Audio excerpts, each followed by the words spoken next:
반갑습니다. 지난 주간에는 이제 대만 선교가 마쳐졌습니다. 실질적으로 오늘 2시경 귀가를 했는데 굉장히 대만 선교팀들은 피곤할 겁니다. 일본은 이제 부분적으로 출발을 했고 또 내일 출발을 합니다. 계속해서 새벽마다 또 개인적으로 기도에 응원을 쉬지 않기를 바랍니다. 가는 선교사도 중요하지만 보내놓고 기도하는 기도의 동력 못지않게 중요합니다. 계속 기도해 주시기 바랍니다. 자, 오늘은 마가복음 이제 16장, 벌써 마지막 장이네요. 저는 벌써 같은데 여러분들은 어떤지 모르겠어요.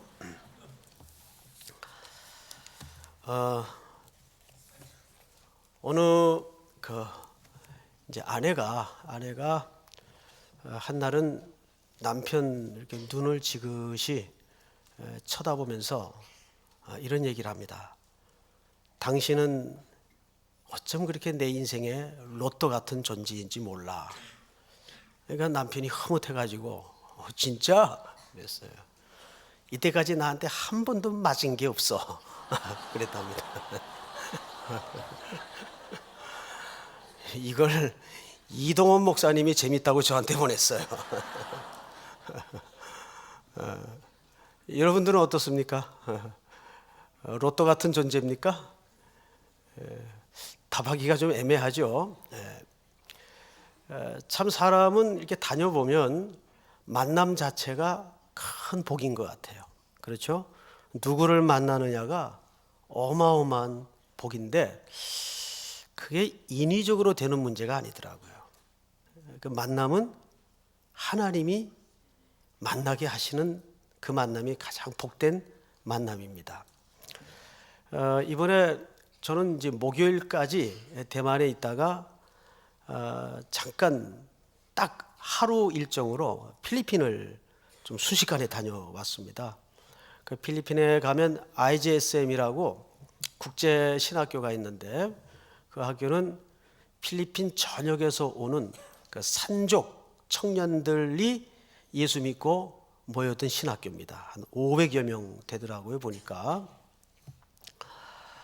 근데 거기 이제 개교 기념 4주년으로 참석을 해서 이제 아침에는 기념 예배 설교를 하고 오후에는 특강을 진행했습니다. 그 친구들은 이제 까달로그라는 언어를 써요. 이제 다행히 그 선교사 아드님 중에 까달로그를 잘하는 청년이 있어서 통역에 전혀 무리 없이 설교나 강의가 진행이 됐는데 점심시간에 너무 뜻밖의 한 분을 만났어요. 그분은 대구에서 목회를 하시다가 63살 때 은퇴를 하신 분이에요. 조기 은퇴를 하셨죠. 그리고 이제 사모님하고 필리핀으로 선교를 떠난 분입니다. 마침 그때 제가 그 교회 은퇴하실 무렵에 부흥회를 인도하러 갔었어요. 그래서 그런 이제 조기 은퇴를 하고 이제 후임 목사님을 이제 결정해 놓은 상황에서 제가 집회를 간 겁니다. 근데 이분이 그때 걱정을 하더라고요. 나 이제 은퇴하고 선교사로 가야 되는데 뭘 어떻게 해야 될지 모르겠다고. 영어도 한마디 못하고 ABC도 모르겠고. 그래서 제가 아주 오래전에 영어 공부를 할 때 썼던 동영상 강의 60개를 주었어요. 목사님, 이거 강의가 굉장히 쉽고 재밌는데 그냥 이거 한번 재미삼아 쭉 한번 들어보세요. 저는 잊어버렸는데 이분이 은퇴를 하고 나서 필리핀에 툭 아내와 떨어졌는데 뭐 60이 넘어 선교를 나갔으니 뭘 할 수가 있겠습니까? 그러니까 이제 낮에 심심하니까 제가 드린 그 동영상 강의를 하루 종일 쳐다본 거예요. 그걸 여러 번 들으니까 60 강의를 계속 들으니까 영어 전체 그림이 들어오더래요. 63 나이에 그분이 지금 68이에요. 근데 이분이 이번에 가서 보니까 세상에 영어로 강의를 하고 있더라고요. 영어로. 그 저를 보시더니 손을 딱 잡고는 완전히 90도로.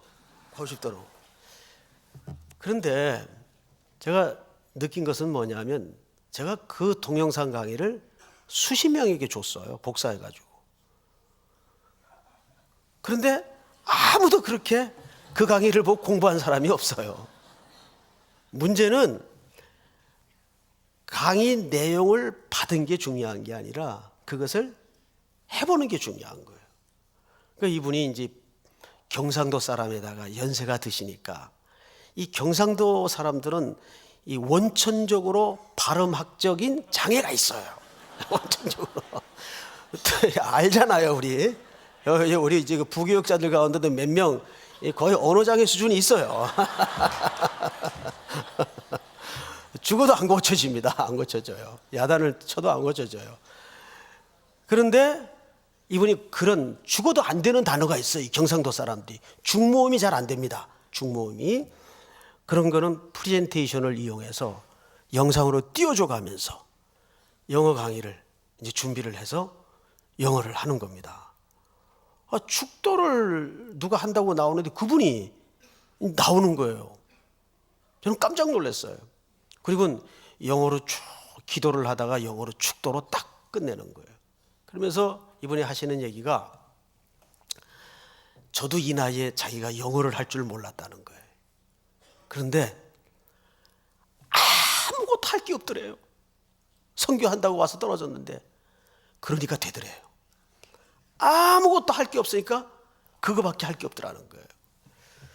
그래서 가끔은 하나님께서 손발 다 끊어놓고 묶어놓을 때 뭔가 하나님이 한 곳으로 몰아붙이는 은혜가 있어요. 믿습니까? 어떻습니까? 여러분들 지금 내가 꼼짝달싹 할 수 없이 가야 되는 길이 있을 수 있어요. 그렇죠? 그럴 때 그냥 그 길로 가세요. 거기에 하나님께서 큰 보물을 감추어 놓은 경우가 많습니다. 믿습니까? 그러니까 인생길을 가다가 어두운 길이 꼭 어두운 길만은 아닙니다. 자, 오늘 우리는 이제 텅 빈 무덤 앞에 울고 있는 여인들과 주님이 십자가에 달리시기 전에 제자들에게 하셨던 그 약속 한마디, 내가 먼저 갈릴리로 가리라. 이 약속이 갖는 의미가 무엇인지를 한번 같이 찾아보면서 말씀을 풀어나가도록 하겠습니다. 자, 우선 16장, 오늘은 뭐 많은 부분을 다룰 게 아니고 7절만 같이 한번 볼까요? 시작. 가서 그의 제자들과 베드로에게 이르기를 예수께서 너희보다 먼저 갈릴리로 가시나니 전에 너희에게 말씀하신 대로 너희가 거기서 배우리라 하라 하는지라. 예수님이 전에 뭐라 그러셨대요? 너희보다 먼저 갈릴리로 가시나니. 자, 여기 중요한 말이 너희보다 먼저 갈릴리 가시나니. 어느 단어가 제일 중요할 것 같습니까? 예, 여기서는 먼저라는 단어가 가장 중요합니다. 자, 그런데 문제는 뭐냐 하면 이 말이 얼마나 중요했던지 다른 복음서에도 이런 얘기를 하셨어요. 우선 마가복음에 한 군데 더 찾아보십시다. 마가복음 14장 28절. 14장 28절. 한번 같이 읽을까요? 시작. 그러나 내가 살아난 후에 너희보다 먼저 갈릴리로 가리라. 예, 이미 이 약속을 하신 거예요. 그리고 지금 무덤에서 이 약속을 어떤 사람이 상기시키는 겁니다. 그리고 오늘 본문 7절을 보세요. 4절부터 제가 좀 읽겠습니다. 눈을 들어본 적 벌써 돌이 굴려져 있는데 그 돌이 너무 커요. 무덤에 들어가서 흰옷을 입은 한 청년이 우편에 앉은 것을 보고 놀라매 청년이 이르되 놀라지 말라. 너희가 십자가에 못 박히신 나사렛 예수를 찾는구나. 그가 살아나셨고 여기 계시지 아니하리라. 보라, 그를 두었던 곳이니라. 무덤은 비어 있었어요. 그리고 방금 살펴보았던 14장 28절 말씀을 이분이 상기시킵니다. 7절. 가서 그의 제자들과 베드로에게 이르기를 예수께서 너희보다 먼저, 여기서도 먼저 갈릴리로 가시나니 전에 너희에게 말씀하신 대로 너희가 거기서 배우리라 하라 하는지라. 자, 한 군데만 더 찾아볼까요? 우리 마태복음 28장.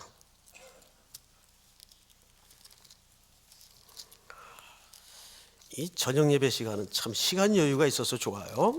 천천히 찾아도 뭐 뒤에 재촉할 시간도 없고 10절 한번 같이 읽겠습니다. 시작. 이에 예수께서 이르시되 무서워하지 말라. 가서 내 형제들에게 갈릴리로 가라 하라. 거기서 나를 보리라 하시니라. 자, 여기서도 보시면 먼저라는 말은 없는데 내 형제들에게 어디로 가라? 갈릴리로 가라 하라.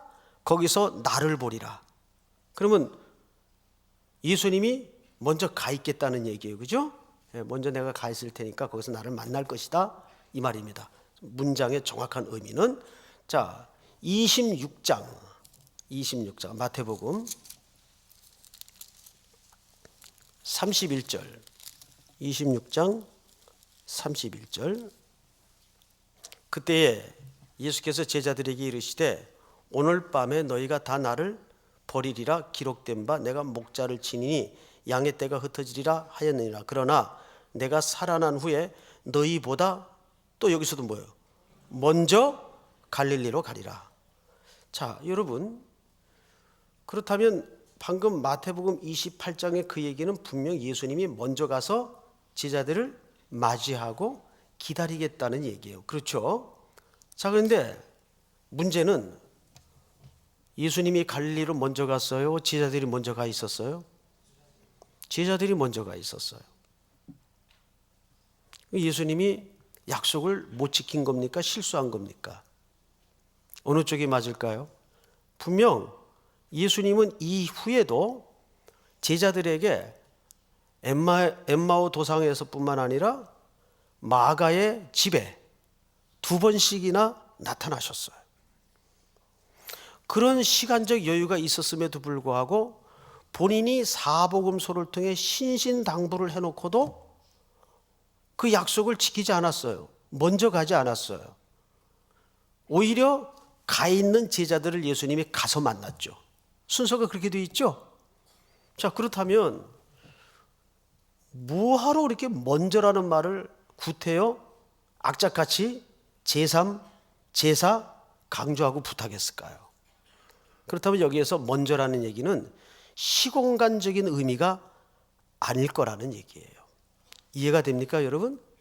자, 그래서 도대체 예수님의 생애 속에 이 갈릴리는 어떤 의미를 담은 공간이고 장소이기에 꼭 먼저 갈릴리로 가리라는 말씀을 하셨고, 제자들에게 하셨던 이 먼저라는 말은 시간의 개념과 공간의 개념이 아니라면 우리는 이 갈릴리라는 말의 의미를 정확하게 분해해야 될 과제가 남았어요. 갈릴리라는 건 뭘까? 뭐 얼핏 이런저런 설교를 통해 우리가 종합해서 들은 얘기는 있어요. 뭐 갈릴리라는 동네는 가난한 동네고 못 사는 사람들이 많은 동네고 굉장히 고난과 질시와 멸시 이것이 어우러져 있는 동네. 그런 동네란 말이에요. 그러면 그런 삶을 얘기하는 걸까? 그게 막연한 추측과 해석보다는 어떤 성경적인 반증이 우리에겐 더 절실히 요구되는 해석입니다. 자, 그래서 지금부터 이 갈릴리가 성경 전체에서 적어도 어떻게 이해되고 이야기되고 있는가를 좀 보도록 하겠습니다. 자, 우선 갈릴리 하면 그 갈릴리 안에는 어떤 유명한 동네가 있죠? 어떤 동네가 있을까요? 나사렛. 나사렛은 갈릴리 안에서도 가장 험하고 작은 가난한 동네입니다. 그래서 나사렛에서 무슨 나사렛이라는 말은 이것이 구별되어진 동네라는 의미도 돼요. 근데 거기에서 무슨 선한 것이 날 수 있겠느냐? 성경 곳곳에서 그 증언을 남기고 있습니다. 그만큼 나사렛은 그 시대 속에 가장 주목되지 않은 변방 중의 변방이 가난하고 궁색맞은 시골이었습니다. 그게 갈릴리 안에 있어요. 그래서 갈릴리로 통칭되는 의미는 가난, 멸시, 아픔, 슬픔, 저주, 어둠, 빛없는 동네, 이런 의미예요. 자, 우선 갈릴리를 그래서 유대 사람들은 뭐라고 표현을 했는가? 마태복음 4장을 보십시다. 마태복음 4장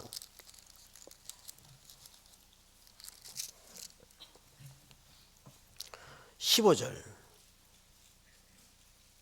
14절부터 읽겠습니다. 이는 4장 14절 선지자 이사야를 통하여 하신 말씀을 이루려 하심이라 일렀으되 스불론 땅과 납달리 땅과 요단강 저편 해변길과 무슨 갈릴리요? 이방의 갈릴리요. 갈릴리 심지어는 유대 사람들이 뭐라고 부르기까지 했어요? 이방의 갈릴리. 이방하면 유대 정통 사회에서는 얼마나 저주받은 표현이요 상징입니까? 이방의 갈릴리요. 흑암에 앉은 백성이, 이 사람들을 가리켜서 어디에 앉은 백성이라고 묘사했어요? 흑암. 흑암은 저주를 얘기합니다. 흑암에 앉은 백성이 큰 빛을 보았고 또 사망의 땅과 그늘에 앉은 자들에게 빛이 비추었도다. 갈릴리는 또 다른 말로 흑암의 땅, 사망과 그늘의 땅이었어요. 이렇게 이 땅은 그 시대 사람들에게 아주 오롯하게 저주의 땅으로 각인된 슬픈 마을이었습니다. 그 중에서도 나사렛은 가장 험한 곳이었어요. 자, 그런데 또 한 군데를 찾아보십시다.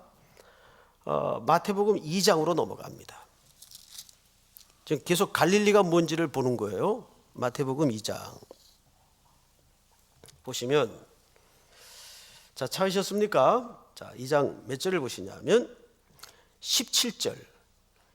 이에 선지자 예레미야를 통하여 말씀하신 바 라마에서 슬퍼하며 크게 통곡하는 소리가 들리니 라헬이 그 자식을 위해 애곡하는 것이라 그가 자식이 없으므로 위로받기를 거절하였도다. 19절 시작. 헤롯이 죽은 후에 주의 사자가 애굽에서 요셉에게 현몽하여 이르되 일어나 아기와 그의 어머니를 데리고 이스라엘 땅으로 가라. 아기의 목숨을 찾던 자들이 죽었느니라 하시니 요셉이 일어나 아기와 그의 어머니를 데리고 이스라엘 땅으로 들어가니라.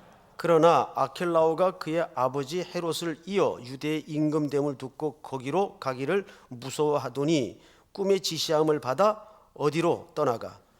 갈릴리 지방으로 떠나가. 23절 다 같이 시작. 나사렛이란 동네에 가서 사니 이는 선지자로 하신 말씀에 나사렛 사람이라 칭하리라 하심을 이루려 함이로라. 갈릴리 지방으로 가서 나사렛이라는 동네에 가서 사시니, 예수님의 어린 시절을 얘기하죠. 예수님은 베들레헴에서 나셨지만 자란 동네는 어디입니까? 나사렛이에요. 자, 나사렛에 가서 사시니 이는 선지자로 하신 말씀에 나사렛 사람이라 칭하리라 하심을 이루려 함이라. 이 말을 누가 예언했다는 거예요? 선지자들이. 여기 단수로 표현을 했지만은 원문을 보면 이 복수로 돼 있어요. 그러면 한 선지자가 말한 게 아니라 오고 오는 여러 선지자가 예수님의 메시아의 탄생을 뭘 예언했다는 겁니까? 나사렛 사람이라고 칭함을 받으리라 라고 예언을 했다는 거예요. 근데 딱하게도 구약 성경에는 이런 표현이 없어요. 어떻게 하면 좋죠? 구약 성경에는 예수님 오실 메시아를 나사렛 사람이라 칭하리라 하심을 이루려 함이라, 나사렛 사람이라는 표현이 없어요. 자, 근데 나사렛은 어느 동네에 있죠? 갈릴리에 있어요. 그러니까 이것은 하나의 상징적인 해석입니다. 즉 갈릴리, 나사렛은 멸시, 천대, 저주, 고난, 어둠, 그늘, 사망, 흑암, 이것이 총체적으로 녹아진 상징적인 표현이에요. 그래서 예수님이 제자들에게 끊임없이 사복음서를 통해서 너희들보다 먼저 갈릴리로 가리라라는 약속은 시공간적인 의미가 아니라 뭘 얘기하는 겁니까? 그런 죽음으로 내가 먼저 죽을 것이다라는 얘기예요. 믿습니까? 그래서 원래 시간 순서를 보면 제자들이 먼저 가 있었어요. 그렇죠? 그 후에 예수님이 뒤에 가서 그 제자들을 쫓아간 겁니다. 그래서 제일 먼저 누구를 최근에 냈습니까? 베드로입니다. 베드로 만나자마자 예수님이 첫 번째 하신 말씀이 뭐예요? 와서 밥 먹자. 와서 밥 먹자.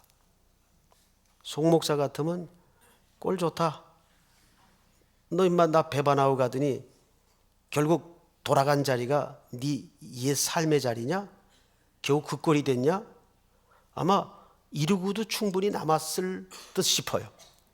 그런데 예수님이 그 제자들을 추적하여 쫓아가서 그 실패한 마지막 끝자리에서 베드로를 다시 회복시켜 놓습니다. 그리고 다시 사명을 부여하죠. 그러니까 이거예요. 사람의 끝자리는, 사람의 마지막 자리는 하나님이 드디어 일하시는 자리입니다. 아직도 내게 뭔가 여지가 남아있다고 버둥거릴 때는 하나님이 그 힘마저 빠지도록 지켜보세요. 이게 하나님이 일하시는 어쩔 수 없는 공식이고 방식입니다. 베드로를 쫓아가서 거기에서 그를 회복시키시고 다시 사도로 사명을 복직해 주십니다. 그런데 여기 또 하나 가슴 찡한 예수님만이 지어낼 수 있는 표정이 있어요. 이게 뭘까요? 나는 끝까지 널 사랑한다. 그래서 예수님이 부활 이후에 가만히 그의 발걸음을 보면 어떤 행적을 볼 수 있냐면 제자들을 마치 목자가 양떼를 어떤 한 곳으로 몰아가는 흔적을 볼 수가 있어요. 계속 몰아가요. 그러니까 먼저 갈릴리로 가리라라는 말은 무슨 뜻인가 하면 목자가 양을 앞서 인도하고 이끈다 그 말입니다. 그거를 처음으로 실현하신 장소가 십자가에서 본인의 죽으심이에요. 본인이 그 로마 제국하에서 가장 처참한 상징적 장소인 십자가에서 세상의 모든 오욕과 추함과 분노를, 죄악을 다 몸소 뒤집어 쓰고 먼저 십자가의 죽음을 죽으신 겁니다. 그게 갈릴리로 갔다 그 말이에요. 근데 예수님이 거기서 우리를 보고 어떻게 하세요? 우리를 보고 어떻게 하세요? 만나재요. 그래서 성도의 삶은 예수님이 앞서 가셨던 갈릴리의 길을 우리도 따라가도록 돼 있어요. 예수님이 그 길로 우리를 자꾸 몰아갔어요. 믿습니까? 그것이 오늘 이 갈릴리의 약속 속에 담겨진 본래적 의미입니다. 자, 우리 요한복음 13장을 한번 볼까요? 요한복음 13장 1절 같이 한번 읽겠습니다. 시작. 유월절 전에 예수께서 자기가 세상을 떠나 아버지께로 돌아가실 때가 이른 줄 아시고 세상에 있는 자기 사람들을 사랑하시되 끝까지 사랑하시니라. 네, 세상에 있는 자기 사람들을 사랑하시되 어떻게 사랑하세요? 끝까지 사랑하신다는 말이 무슨 뜻인가 하면 이것은 예수님의 자신에게 부여된 양떼들을 향한 책임만을 말하는 게 아니에요.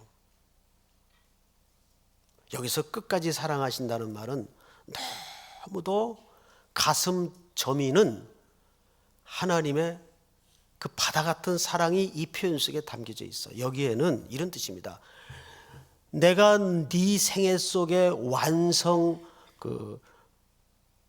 완성할 그림이 다 드러나고 그것이 이루어질 때까지 내가 너를 놓지 않는다 그 뜻입니다. 그러니까 우리는 운명적으로 망할 수가 없는 사람이에요. 믿습니까? 때로는 그것을 만들어가는 과정에서 세상 것을 다 걷어가시고 다 무너뜨리는 방식을 쓸 때가 있어요. 저는 그런 사람 많이 봤어요. 이상하게 예수님을 본격적으로 잘 믿기 시작하면서부터 그가 움켜쥐고 있던 것들이 훨훨 날아가요. 이야, 그 순식간에 날아가더라고요. 그러니까 정말 주권이 하나님께 있다는 게 눈에 보일 정도예요. 저건 사람이 저렇게 망할 수가 없다. 망하는 것도 영적으로 망하는 거예요. 말이 좀 이상한데 이게 사람이 망해가지고는 그렇게 망할 수가 없어요. 제가 어느 장로님 한 분을 봤는데 그분이 하나님 앞에 온전히 헌신하고 붙잡고 있는데 그때부터 하나님께서 무너뜨리더라고요. 차곡차곡 무너뜨리는데 완전히 바닥을 치는 정도가 아니라 땅에 아주 묻어버리더라고요. 근데 하나님께서 거기에 온 공동체에 드러내고자 하는 놀라운 메시지가 있었어요. 이게 뭐냐면 이 사람이 하나님을 붙들고 있었던 것은 보아라, 돈 때문이 아니었다. 돈 때문이 아니었다. 그분이 결국은 그것을 후를 털어내고 일어납니다. 일어났다는 말은 회복이 됐다는 말이 아니에요. 세상 것을 다 뺏어가도 무너지지 않더라고요. 그러니까 저 사람을 지탱했던 것이 지금까지 하나님을 올곧게 사랑한 사랑이었지 이 사람에게 지니고 있었던 물질이 아니었구나. 그거를 공동체 형제들에게 보여주더라고요. 또 때로는 역설적인 메시지가 있을 수 있어요. 물질을 어마어마하게 하나님이 부어주실 때가 있어요. 그런데도 그걸로 재거나 흔들거나 그걸 의지하지 않더라고요. 이왕이면 좀 후자 쪽으로 나를 인도하시지. 그랬으면 좋겠죠. 그건 주님 마음이에요. 주님 마음이에요. 그러니까 우리는 가졌냐 안 가졌냐가 우리의 기준선이 되어서는 안 됩니다.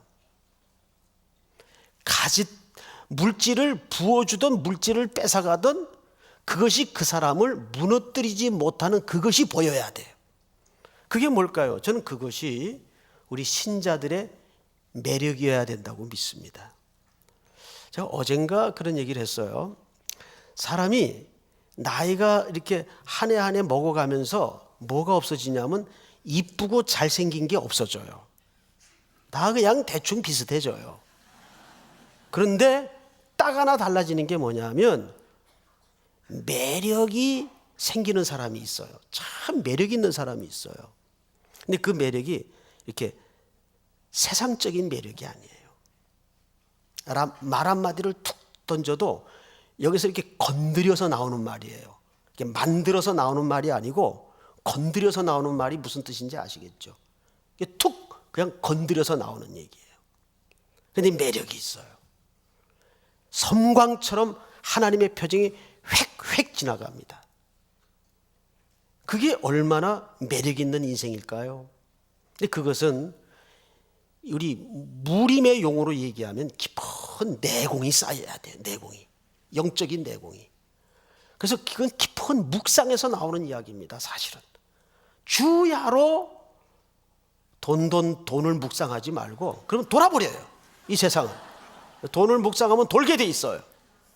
정말 어떻게 하면 주님을 기쁘게 하실까? 그 기쁘게 하는 방법이 다 걷어가고 뺏어가서라도 기쁘게 할 수 있다면 거기에 내가 순종하겠다는 태도. 그게 매력이 있는 거예요. 근데 이것이 영적인 부유함 속에서 지혜로 열어질 때가 있어요.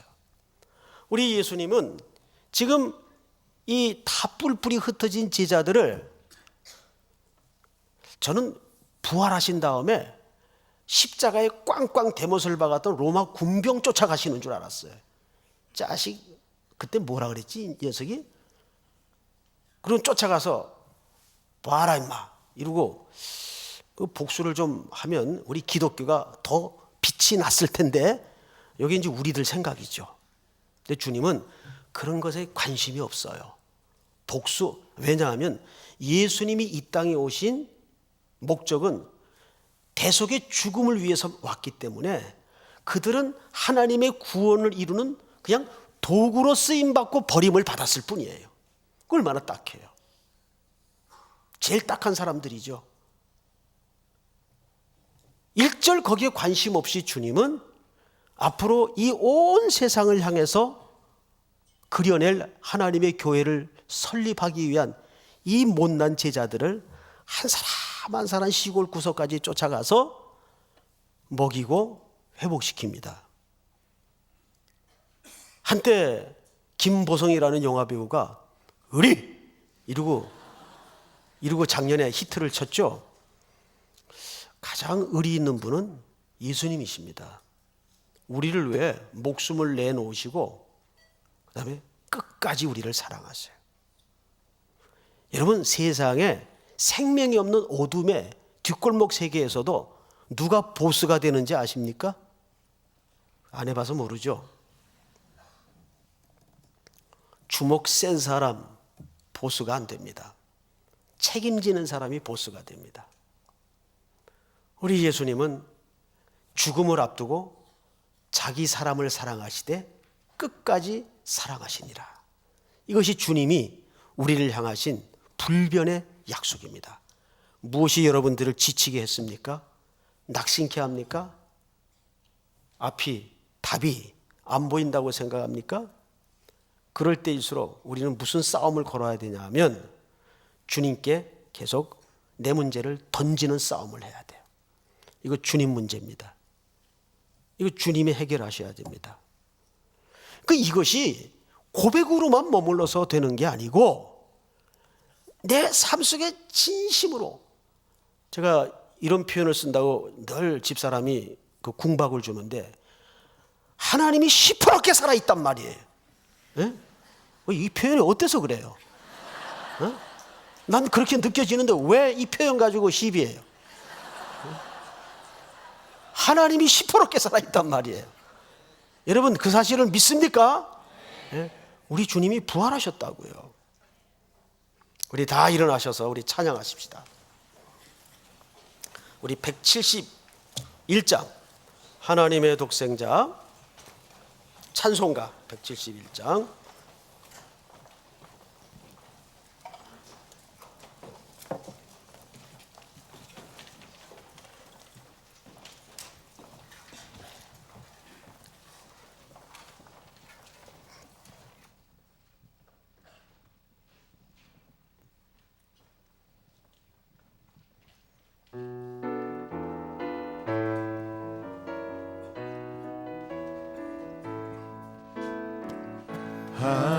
하나님의 독생자 예수 날 위하여 오시었네. 내 모든 죄 사하시려고 십자가 지셨으나 다시 사셨네. 살아계신 주 나의 참된 소망 두려움이 사라지네. 사랑의 주내 갈 길 인도하니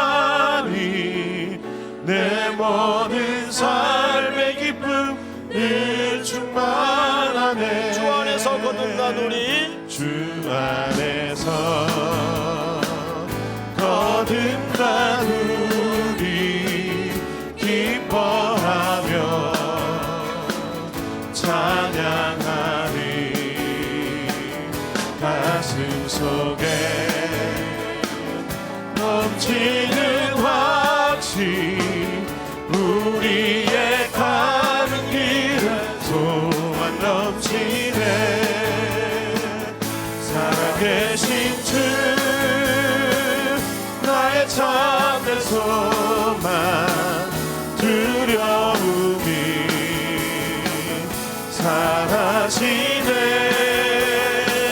사랑의 주 내 갈 길 인도하니 내 모든 삶의 기쁨 늘 충만하네. 선한 싸움 다 마친 후 선한 싸움 다 마친 후에 우리 주님 되오리라. 사망 권세 다 물리치고 주님이 다스리니 영광 넘치네. 살아계신 주 나의 참된 소망 두려움이 사라지네. 사랑의 주 내 갈 길 인도하니 내 모든 삶의 기쁨 늘 살아계신 주 나의 참된 소망. 살아계신 주 나의 참된 소망 두려움이 사라지네.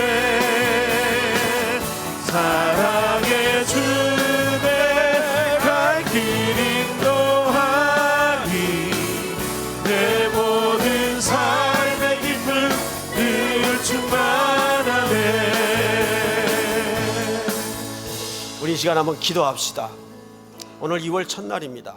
이렇게 예배로 한 달을 시작하니 참 좋습니다. 이 한 달을 주님께 맡기는 기도를 하십시다. 하나님, 내가 주님보다 앞서가지 않도록 도우시고 이 한 달도 주님 앞에 모든 문제와 어려움과 시련을 맡기는 한 달이 될 수 있도록 도와주시옵소서. 특별히 이미 시작된 선교의 모든 남은 일정을 위해서 기도해 주십시오. 특별히 오늘 주신 말씀처럼 예수님은 먼저 갈릴리의 삶을 사셨고 갈릴리로 가셨습니다. 또 우리를 그 자리로 여전히 오늘 이 시대의 교회를 초대하고 있습니다. 또 우리의 삶의 행로가 그렇게 그분을 뒤쫓는 삶이어야 합니다. 오늘도 살아계신 주님 앞에 이 고백을 주여 한번 같이 부른 다음에 통성으로 기도하겠습니다. 주여! 하나님 은혜를 감사합니다. 오늘 우리에게 귀한 시간 주시고 하나님의 나라와 그의